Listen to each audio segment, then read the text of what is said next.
welcome to another unboxing video from theplayersaid.com. My name's Alexander, and today we're taking a look at The Last 100 Yards, a game designed by Mike Denson, and it's from GMT. This one just came out about a month ago. This is as you might imagine, World War II, and this is a tactical two-player hex encounter war game. Now, there's a lot of tactical games out there. It's a scale that a lot of people really like because it gets you into some really interesting situations and kind of almost puzzles that you're trying to figure out, how do I do what I want to do? And the scale is something where you almost get personal with some of the games, which is interesting. Solitaire suitability is 6, so ideally you'd want to play this with 2 players. It says you can play with 1. I don't know if there's a lot of hidden information in this one, but you could do it. Complexities is 6, but I feel like this is somewhat arbitrary at times. A lot of counters, a lot of nice maps in here as well. And this is something I'll talk about when we get about something that excites me, is good map artwork. Let's crack it open. So 2-inch box. This is one of the new thick boxes. And we have immediately 4 D10s. And they have a bunch of colors on them. But I always like a game when they give you the dice, and it looks like they give you a decent amount of them as well. Bag of bags that you'd expect from GMT. And we'll get cracking on the rules here. So immediately you've got yourself an image of what this game is going to give you, right? You've got this nice building here, and you've got US infantry kind of creeping up by the side of a Sherman, which has its hedge cutter on the front, probably moving slowly, moving through a town trying to clear it. That's the scale you're working at. You'll be playing with this and not much more in a scenario at times. So the rules book, complexity 6, is about 25 pages. Though at the end it's kind of like designing your own mission and some indices. But this looks like a typical GMT, right? So there's a good amount of rules. They break them up into points fairly nicely. You've got some diagrams about terrain or different counters when you need them where they explain that, but it's a tactical game. So some of the basics should be fairly intuitive about how you move and shoot, to an extent at least. Playbook. This is where we go to scenarios. Rule examples. I think this is the scenarios. Nope, I just lied. I don't think the scenarios are in this. So this is learn to play the rules, right? So this is rules examples. This is all to do with line of sight, which looks, at first glance, I don't know, that's a lot, but that's going to show you elevation, how that blocks line of sight, it through and in and around buildings, withdrawal or retreat. Dang, there's a lot of visual examples, which we live in a day and age where this kind of stuff is fantastic. We've come a long way in the wargaming world, even in the last few years, about how well they show you this. Instead of trying to decipher it from words. This is nice. This is actually very, very good. And this is an extended example of play. So, if you just set this up and play along with it, this will teach you a significant portion of the rules on how to play the game. And then there's designer notes over here from Mike about how he designed things to do what they did. So this is more just interesting stuff, tactics, things like that. And you have a unit compatibility chart, so not entirely sure about that, haven't read the rules yet. So here's something that I have noticed. The new GMT games they're putting out, I don't know if they've changed printer or if they've just got a new machine there, but the counters are much better cut. Like when these are going to fall out of the sprue, which is nice because I'm not pulling them apart. You know, I haven't ripped a counter in any of these new ones. It makes organizing them kind of a mess because you pick it up and half of them just fall out. But What's nice, yeah, when you drop it, they just all fall out. It is what it is.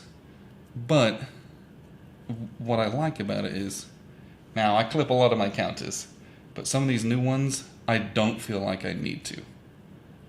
Like, this just as it punches out, that's a much squarer counter than something like Night Fighter, which is an older game of theirs, but what I'm saying is these new games they're putting out, these punch much, much nicer than they ever have, frankly. So, with what's left on this sprue, let's see what we've got. Because it looks like we've got 1, 2, 3, 4 sheets of counters. So these are the Americans.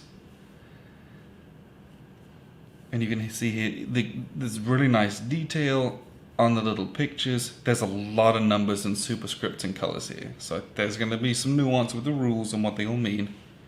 We got a lot of tanks as well. So we got a lot of Shermans, Wolverines. There's some M3 half-tracks. A lot of good stuff here. Looks like you got... okay. On the back, it's a lot of wounded... Oh, look at that. Look at those wounded guys. They've got a picture of someone wounded on there. That's intense. Okay. But yeah, I've got counters hanging off and falling off everywhere. So we'll try to keep these tidy. So I can actually organize those. Okay. Let's put all that in there. Alright, the Germans. Again, nice detail on the counters themselves.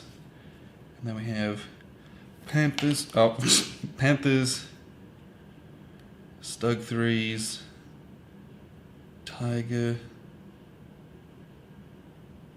Hanamags, Panzer 4s, more Panzer 4s, Panthers, Tigers. But all the fun stuff. 88 millimeters, heavy machine guns, all your leaders here, Pack 40s. Everything you'd expect for combined arms, basically. Got some, obviously, W markers and pillboxes, things like that as well. But these counters are a nice size as well. Gosh, does it say on the back what size these are? Probably not. Oh, it does. These are 9/16. And I really like the size of these. Those are a bigger counter than a lot of GMT games do it in this style of game. So I like that in a tactical game. These are the smaller 3/4 inch counters, and this is a lot of modifiers and just those are administrative markers. And there's a whole other sheet of administrative markers here. So you have, I don't know if this is kind of craters, negative terrain, maybe sniper markers. Obviously you've got assault markers, fire actions, this huge initiative marker, heroes, smoke counters, all, again, the stuff that you'd expect wire in a tactical game for micromanaging those extra things where, you know, dropping one mortar round's worth of smoke makes a huge difference and creates a passing lane for you. So these are the scenarios. All right, and there are, let's see, play aids. Okay, I believe all the missions are in these. So it looks like there's 12 missions. You get 12 scenarios in this. Some of these are a little smaller, I think this is 2 maps, maybe? Does it say? No, this is map 11. That's a 1 mapper. A lot of these are 1 mappers. Okay. 1, 2, 3, 4. Help you get into the game. So here's the 2 mapper scenario. 5 and 6. Tiger in the pen. Go find that tiger tank. 7, 8. Black Cat Blues. First tank platoon. It looks like there's a good amount of combined arms in here, which is exciting. 9, 10, 11. This is obviously, so these are all 2 mappers, 1 mappers, 4 mapper as well. You know, really big scenarios here. This one's going to take you probably a bit longer. And then This is 3 maps in a long line. Dash with the Tsar. That's the last one. Do-it-yourself mission form. So, I don't know how this works, but this game, whilst it comes with 12 scenarios, you can make your own. I don't know if this is a generator or anything like that, but there was all those rules in the back of the rulebook to help you make your own scenarios. So, infinite replayability, if you go down that route, that's nice to include in a game. Played card, reaction, fire procedures, overrun procedures. Read the rules. Hopefully all of this stuff isn't then in this that you might not refer to all the time, so you need a little help with. That's a bifold. This is an identical bifold, so each player gets 1. There's 2 identical combat charts. This is again a bifold. Small arms, anti-tank, mortar fire, anti-tank resolution, minefield, small arms / mortar fire resolution, terrain chart, blind hex table. All of your and on the back here you have assault resolution, so you have all those assault markers. This is how you do it. Modifiers, vehicle destruction, dice roll modifier. I don't know about you, but when we play these games, we play with plexiglass. And frankly, what I do is I just set up both of these under the plexi with a map, so everything's available. You don't have to keep flipping around on these, and everything's accessible to both players. So we have a turn track and casualty track marker, track aid, and sequence of play. This looks like it's got good detail in it. Now, this is one of the most exciting parts of this game, and I know that playing just seems terribly boring, but why this is exciting is because from what I know of this game, which is not a lot, you score victory points based on how well you do a mission. That would seem obvious and intuitive, but a lot of these games, I find myself playing very conservatively, defensively. I wait to pounce on the best opportunity, try and get my fire attacks together. This game, you score victory points. Your victory conditions are modified based on how quickly you do it and how few losses you take. So you want to, if you can charge in and take no losses, you will score much better than someone that takes their time, gets bogged down, takes a bunch of losses. And that, again, might seem intuitive, but the game rewards you for, reasonable aggression. So a game that's going to force me to play a different way than I normally would and to do different things, it's exciting. I think it's really neat that kind of changes the dynamic for myself of how I would play a game, at least. Everything else in here is maps. I know I said we'd come back to the maps. I like these maps. I'm going to say off the bat, they're double-sided, all of them double-sided, but I said I like these compared to things like Combat Commander or MBT.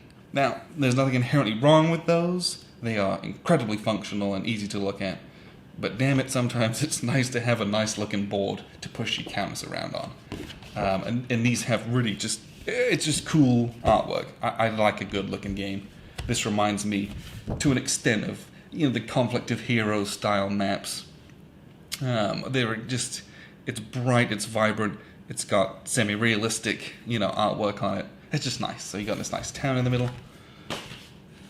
That was map 1. Map 2, lots of open space and some forests. And you'll see here there's a little directional chart if you need to, I would presume, for maybe smoke drift or artillery placement and mortars. You probably roll on a chart for directions. I don't know. That's, again, usually how these kind of games are. But you can see the hill. Yeah, there's a hill here. But these lines, these dark lines here, show you the outline. That's where the elevation changes. And there's another change of elevation here. All these other little ones are just for kind of flavor, I guess, to make it look like a geographical map. Map number 3 has a little farm in it with some fields. On the back of it, looks like you have some kind of a walled-off little kind of closed-up farm village homestead. This is map number 6. big old hill, some forests, road. On the back, small little kind of farmhouse, I guess. Everything's a farmhouse in northern France as far as I'm concerned. And you can see here, the hexes aren't drawn all the way, and it's just so you get a slightly more subtle effect on the hex grid. And you can see there's dots in the middle of each hex, so this tree is entirely meaningless, right? It's just point to point, dot to dot. That's what your terrain is. Big, huge forest with a road going through it. Now this one, I don't know if you can see this. This one is maybe a little bit tougher to see the elevation. It is there. The elevation changes. But this one, the camera's not picking it up well. In real life, it's fairly easy to see. You know, this one's got a big road network with a bunch of small, bunch of village, got a little church over here as well. So you get 11 maps in this. That's not right. It's 12 maps altogether. Ooh, how did I not see this one? Oh, huge river with 2 bridges. That's what you like to see. Yeah, that's the good stuff right there. But 12 maps, 12 scenarios, plus a scenario generator. This has a lot of stuff in it. So I'm very excited to kind of really learn, get to grips with this one. Because, you know, we've all played a million tactical games, but it's nice to see something new and different. And I'll be interested to see how this one plays, especially compared to other tactical games. So, watch out for a review of this one coming up at some point. I know some people are bringing this to Gen Con for the Insurgency in Indianapolis event we're running on Thursday. So, you know, if you're at that, this will be there. Someone's bringing it. There's a couple people are going to sit and learn and play it. We're going to play this one hopefully before then, maybe. But time is getting short on us. But very excited for a new tactical game from Mike Denson. So appreciate you guys tuning in. This has been the last 100 yards from GMT Games.